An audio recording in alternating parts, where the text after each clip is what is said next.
when you took the step from karting to cars, how did you find it? Did you find it super difficult? Did you just jump in and were quick? I mean, from my experience, I struggled like for definitely the first half of the year, particularly as we had to do the real driving with the actual stick shift and sequential blips and whatnot. But I really struggled to extract, say, the most out of a new tire. How did you find it? Yeah, a similar process. I actually found the stick shift much easier. Okay. Any car that I drove with stick shift or relative, obviously pulling paddles is really easy. But the thing I always found for the first couple of years that anyone can pull a paddle to a Yep. certain degree. So actually, kind of bad drivers, it just closed the field up. So yeah, my first year in Renault,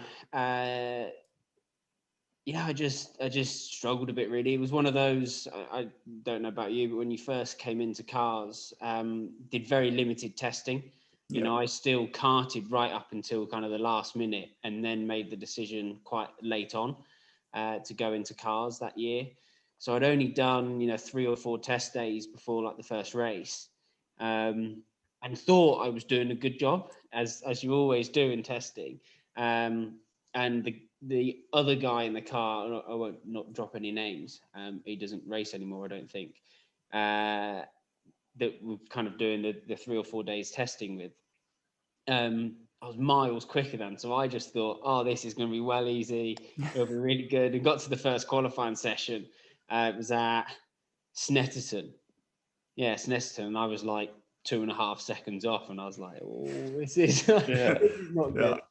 Yeah. And then it was like a bit of a reality check. Actually, you need to like work a bit harder and everything. And got myself my first pole, but just after the halfway point in the season, something like that. So it was Good progression.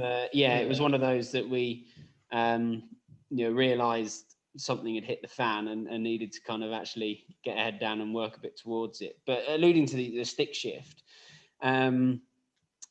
the first ever car I drove was Formula Palmer Audi, and I did a race in that, and found actually like the stick shift, because you can manipulate the car more, and I don't know, it just made more sense to me, driving with actually something like a gear lever in your hand and actually having to change gear when it felt right to change gear, rather than just pulling a paddle and the car doing all the All the work for you.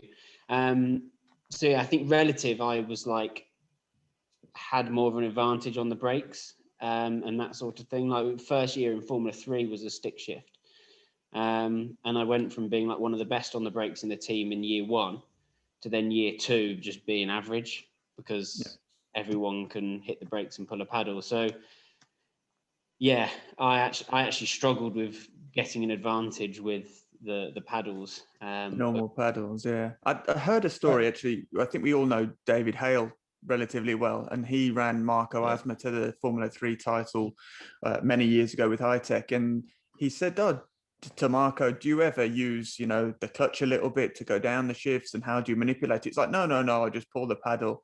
So they actually took the clutch further away from him without him knowing, just to see if he was telling the truth, and he got all or slightly flustered and out of sync because there was little tricks and bits that he did to manipulate the car way better than anyone else in the team that he wasn't even realizing he was doing at the time. So it just shows that, and I completely agree, I preferred the stick shift way more than the paddles, just because of that extra bit of skill. Anything that's a bit more agricultural actually in the racing terms, whether it was tracks, the way you drive it, it's old school and much preferred. So yeah, completely agree with you there, mate. Yeah. I remember my first test in the 2 litre after my third year in karting was with the paddles, the 2011 or 2011 car, but I did it in 2012. And then I did not private test, but there was hardly any cars there in the BARC car. So with the stick shift, then you had to blip, obviously, when you're going down. But there wasn't any competition there. So I thought I was a hero coming away from that test. Like I'd done well. I'd gone to the paddle shift test and done quite well. Then went to the this quiet test in the stick shift and was thought I was amazing. And then in my first race or second race, I was first proper race. It was with the end of the season 2012 Formula Renault grid, BARC grid on National Silverstone. There was about 40 cars, on the four corner national track, and I was about 39th or something like that. I remember thinking, what the hell have I got myself in for here? Like, we've all been there. Yeah. Yeah. I think I was second or third to last as well.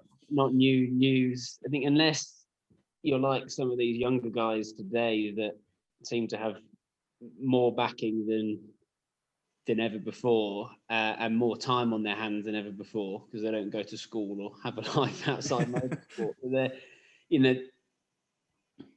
when they've done 50 days of testing, you'd expect to be up to speed. But I know for myself, and I'm pretty sure you guys were the same. Once you've done 3 or 4 days, and you get yourself up to speed, so you're comfortable, you know what's going on, you can do race starts and all of that stuff, but you're still not quick enough. And basing yourself off winter lap times when the track's cold, no wind, you can bring the tyres in however you want. It's not a 20-minute qualifying session, and there's no one else on the track, so you can just drive where you want, how you want, and you feel quite good. And I actually, that was quite a good point. In Rockingham, I did a test in Rockingham, and I went like 2/10 quicker than pole, and thought, oh yeah, this is going to be well easier going to be on pole. But then you overlaid the data, and it was like we were 10k quicker down every straight, and quicker through like half the corners, purely just the fact that the track was better and the ambient temperature, and just the whole thing. So I think that's part of the kind of problem with young drivers, is they don't really have a set. But I think we all have to kind of go through it, but we kind of do it in our different ways, don't we? Because like you say, if you've got the money to and the luxury to be able to do it and sort of get through your, let's say, 20 to 30 days of testing and sort of learn the ropes of it before you even set foot in a race, you first race, you keep them confident straight away. Like you don't get your head kicked in, by everyone else in doing sort of learning the ropes properly, or not properly, but sort of like how we have to do it. And I think everyone has to do it, but you see at that early level who's sort of had the time in the car and who hasn't, I think. Yeah, I think it's very obvious at the junior level who's had the time in the car and who hasn't. And then when you get to the top, it all starts to merge a bit more. But yeah, as you say, like the confidence still stays there all the way, doesn't it? Yeah. It's all ride the wave almost of like, some people ride the wave of their hype from karting all the way through. Yeah, exactly. There's people now that I look at that've got contracts, and you think, how are they in a race seat? They've not done anything, and then you look back and say, oh yeah, they won the world championship 10 years ago, and they've just ridden that wave ever since. Yeah. It seems to be held them in good stead. I mean, the junior formula thing is a funny thing, but I mean, more importantly, we're coming to like the end of that. Or I mean, I'm not in the junior formula, none of us really in junior formula anymore, which is a nice thing in a way. So it's the sort of the pro ranks on your junior career. Obviously, you've tested Formula One, you've done GP2, you've tested World Series Renault, I think you've done F3. Which would you be your favorite car to drive on a lap?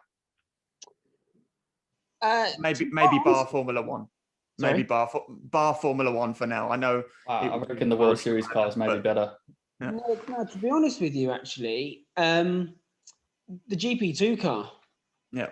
I found with 2015, that sort of time, to be probably one of the best cars I've ever driven on a single lap. Formula 3, the old proper Formula 3 was really nice, but you also only had 250 horsepower. But where, the GP2 car, they were up towards 600 horsepower, and I think 550. But they were light as well. They were below 800 kilos with driver, I think, if I get my numbers right. So you were pretty much 1-to-1. And they were just quick, had some good downforce. You could get a pretty good balance front to rear, so it was consistent. Whereas you mentioned like the World Series car, although they were a similar level of performance, I always found the balance was very compromised, purely from the fact it only had a monoshock front damper. Yeah. So to actually compensate that, you had to compensate the car quite a bit. Where actually with the GP2 car, it was, pretty open to change what you needed to get a good balance from the car.